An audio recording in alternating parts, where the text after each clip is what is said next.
മതിയായ സൗകര്യങ്ങളില്ലെന്നറിയിച്ച് സാമൂഹ്യാരോഗ്യ കേന്ദ്രത്തിൽ പ്രാഥമിക ചികിത്സ പോലും നൽകാതെ മറ്റൊരു ആശുപത്രിയിലേക്ക് മാറ്റിയ യുവാവ് യാത്രാമധ്യേ ഹൃദയസ്തംഭനം മൂലം മരണപ്പെട്ടു. നിങ്ങളിത് എവിടെ പോയിരുന്നു? ഈ വയ്യാത്ത കാലം വെച്ചുകൊണ്ട് വീട്ടിലിരുന്നുണ്ട്.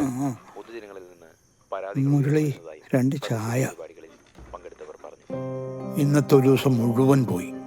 കാലത്ത് 5 മുതൽ സർക്കാർ ആശുപത്രിയിലിരിക്കുക. CT സ്കാനിന് പോയതാ.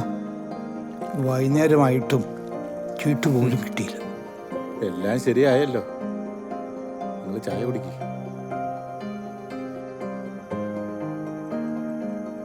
ആ ക്യൂ കാണുമ്പോഴേ ഇന്നേ ദിവസം എല്ലാവരും ജീവനോട് തിരിച്ചു വരുമോന്ന് സംശയം. 5 വർഷം മുൻപ് ഭാര്യയുടെ പ്രസവ സമയം. അടിയന്തരമായ അവസ്ഥ. കാത്തിരിക്കണം എന്ന് ഒരേ ഒരു മറുപടി. കാത്തിരുന്ന് കുഞ്ഞ് നഷ്ടമായി. അവളും.